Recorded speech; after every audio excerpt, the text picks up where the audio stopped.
Oh, hi, my name is Gabio, and today let's talk about another one of my childhood favorites, Ever After High. So, I keep talking about my childhood favorites, so there's Wings Club, but something I've not talked about yet is the Mattel family, so Ever After High and Monster High. So, they were so fun as a kid. I really liked the character design and what went into them. Today, I'm taking this latest one, so Ever After High, and I'm going to redesign the two main characters in my style as a reboot of sort. Just for me, it's Gabio's Ever After High. These are the main characters I'm redesigning, Raven Queen and Applewhite, daughter of the Evil Queen and Snow White. But first, what is Ever After High? So Ever After High started in 2013 as a doll collection, like a fashion doll collection. They were like on the more expensive side of doll, and they were really about character designs.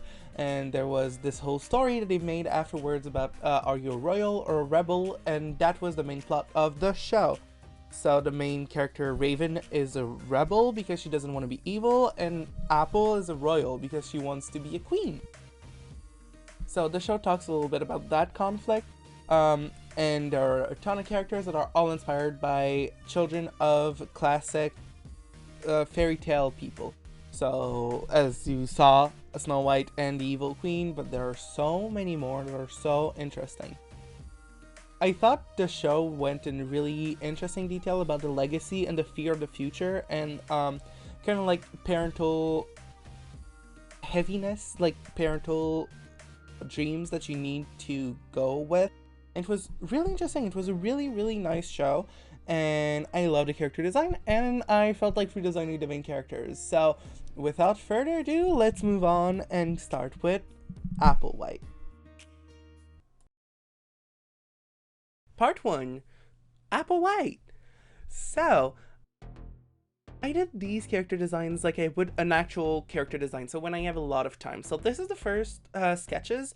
So I drew the same character in 3 different outfits in 3 different ways. So the first one is similar to the show, but with an apple skirt, and then the shoulders are off. That's, spoiler alert, the one I'm going with. The second one is more true to the show, and then the third one is completely different, so I wanted to go with a bulb skirt and a high ponytail. Then on the second table that I did is I take all the 3 of them and then I put them in a color scheme. The first color scheme was, again, pretty similar to the show. I just muted some of the colors, made some more poppy. I made the colors more blonde, so it worked. The second one, I tried to try a different skin tone, and then the third one, I went completely off the chart. I moved all the colors around, and then I finally went with a mix between the first and the last one. And this is the last character sheet, if you will. So I took the first design, and the colors were again mixed from the first and the third one. So as you can see, ombre hair to be reminiscent of hair of ebony, green eyes like an apple. I wanted jewels all over. Finally, I didn't go through with it because designing jewels is really not my cup of tea. I wanted a sheer top on top and sheer sleeves that fell down. I wanted some cool accents, so just like in the show, so I made a lot of ruffles. I used a Procreate brush to make some texture in the skirt. And the skirt, again, I wanted it to be like the shape of an apple, so very big, but that kind of closes, kind of like a heart shape, but apple. And I used the same shoes that Apple had in the show. So that's basically what I went in with the design. The shoes are not that important because I knew they wouldn't really show in the designs that I finished, so like the drawings, but I still wanted to include them because you never know. I treated that as a reboot of sorts. And then I had my reference that I just did off reference, and I went straight to drawing. So while I paint a little bit, I just wanna, we skipped fast over it, but I had a sketch that had a different skin color, and I decided not to go with it. Just because sometimes you need to be mindful of character skin color and what kind of implications it might have. Apple is a pretty antagonistic figure in the show, and she's like the stereotypical privileged girl, And I kind of didn't want this to be reflective of a black girl, just because I thought it would be a little weird to put it like this. But if I do more redesigns in the future, I already have some characters that I might change the skin color of.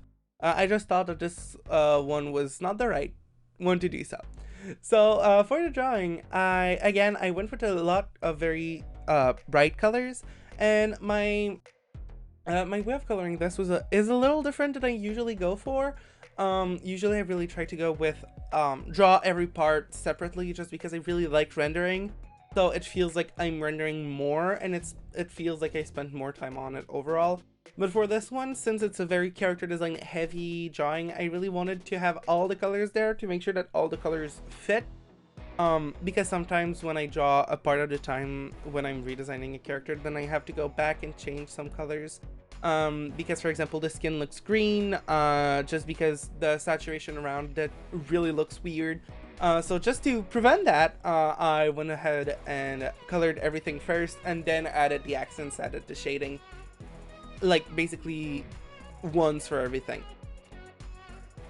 So Applewhite, if you know the show, is a brat. I love her more than I did when I was a kid, but she's not a really good character. She is privileged, she's annoying, she has some qualities, but she's so stuck in the mind of you need to be perfect, and you need to make sure that everybody who comes across you is there for you. It's white privilege. It's the definition of white privilege.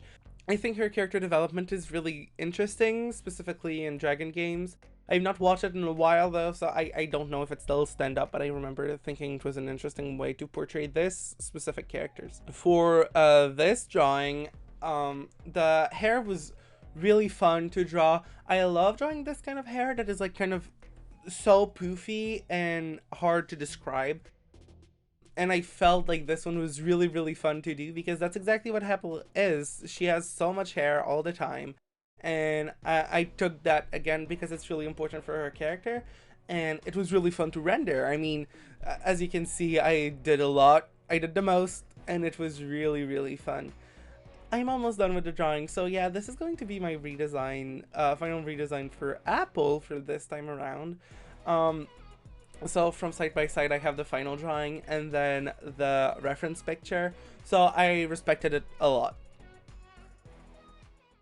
Part 2, Raven Queen. So just like Apple, for Raven Queen, I did 3 different character designs.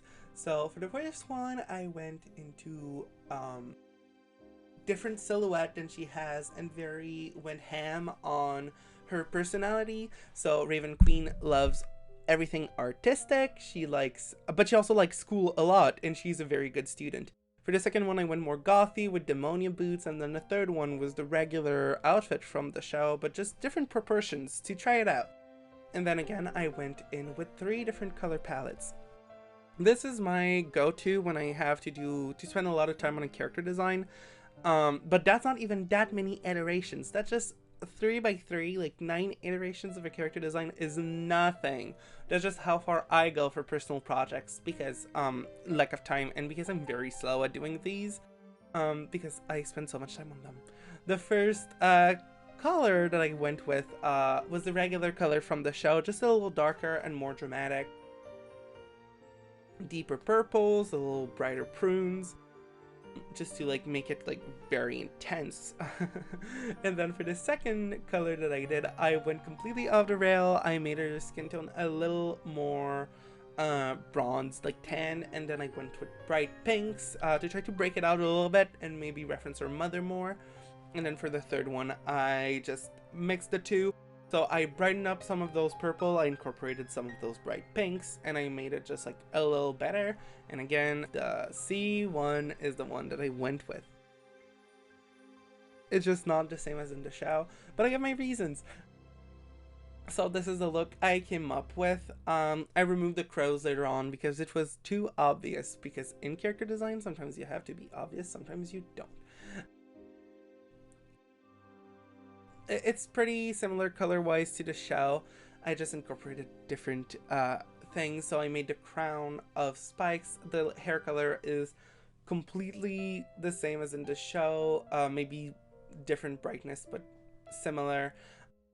I went with an intense eye, I went with dip-dyed shoulders, and then the cage. So the cage, I think, is really personal to me and in Quebec, where I come from. So we have this legend here of the Corriveau, which was a woman who would have killed her husbands, and then she would have been hanged in one of those metal cages that just flashed on the screen. And because it's so iconic to hear, it is kind of in my library of references for witches, it's always right there, and I thought it was a really interesting idea. And then finally I went with metal shoes to reference the original tale of Snow White, in which the evil queen danced on flaming hot shoes. For the character design, so again, I went really different with this one from the original. So I really wanted to incorporate the ideas from the character straight into it, because sometimes I think that's what Ever After High lacks. Their character designs are really, really cool, but sometimes they don't reference what they are personality wise, and I tried to incorporate that. So I tried to get something that she would wear. I wanted the expression to be aloof, like she's standing on a locker looking at you, perhaps invitingly, we don't know. I really like this design because it's the same basic silhouette as Applewhite's, so pending fabric on the elbow, and then a very round shape over the hips. But it's a very similar silhouette, but it's very different in their character, and it represents them really well. The cage, again, is something that is very Quebec oriented, very into my culture, if you can call it that. And it's not maybe something that is going to be understood by everyone in that sense. But I think it was also really interesting because it's a kind of a obvious metaphor of locked in a cage, cannot escape, because that's what she feels like. Sometimes in character designs you need to be a little obvious, as I said. So sometimes my only problem with Ever After High is that they're a little too obvious. So obviously Winx Club, Ever After High, and Monster High truly inspired me during my developmental years as an artist and a character designer that I try to be. So because I consumed so much of that content, the way they designed and their design orientations really implemented themselves in my vision for characters. And sometimes I gotta say their character designs are a little obvious, and sometimes it is really good, and I do that too. But on this one, I didn't go with the crows on the skirt because it would have been way too obvious and kind of bad.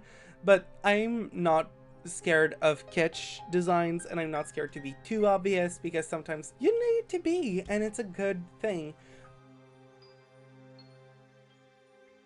So yeah, for the design, I'm really proud of the colors that I went with. I think they fit so well. I'm really proud of that piece, actually. And another thing I didn't mention before, but I did in that piece that I rarely do anymore, is colored line art. So I first lined it in all black, and then I colored it, and then I went back in and changed the colored line art to fit more the color of what's inside of it, because that's what they did in the show, and I think it's a very cool idea. For Raven Queen, I respected a lot the character design I came up with. They are pretty similar except for the crows, and then that said, and I'm gonna do on my final piece that is gonna be shorter, obviously, because this video is getting very long.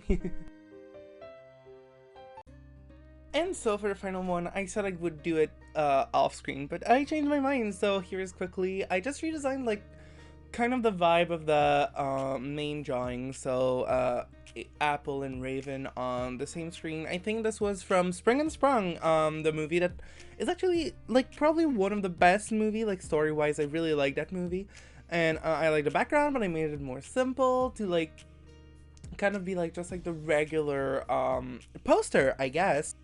This is not a poster quality because I kind of rushed to do it, but it is pretty cool. As you can see, I don't know why, but I did the sketching layer 5 times. I just sketched over and over and kept kept flipping it. Somehow I thought it needed more reworking, which is okay because the end result was just so much better because of it. You can see that I kept to be on model, I kept the model on screen and in there, and then I gave Raven a kind of disappointed face and kind of a scared face because that's how Raven is. She's scared of the future, and Apple is more like a smug I won face because that's how Apple acts. Yeah, and this drawing I just made this simple with the fresco brush. I made the background splattering colors, and then I shaded, I cel shaded like usual, but instead of doing highlights, I did like tiny lines like scribble on top because that's what they do in the official art. And I thought that was just like cool. I did not watercolor this piece, but still. So without further ado, here's the montage.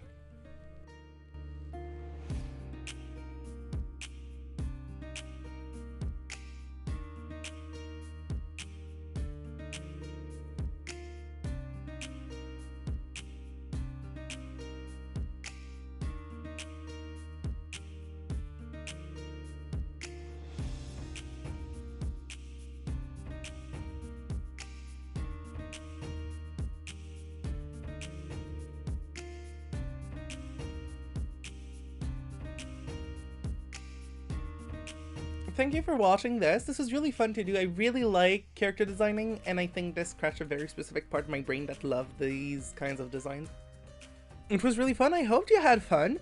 I never do this because I think it's a little cringy, but if you'd like to subscribe, like, whatever. My DMs are also open on Instagram if you ever want to like chat with me, ask questions, whatever. So yeah, I already have a project for next video, which is going to talk about my favorite movie. I'm very excited about that. All my social medias are going to be around the screen. And again, thank you a lot for coming. It means a lot. This is a hobby that is just like fun to do and I'm having a lot of fun. So thanks for being here and see you next time.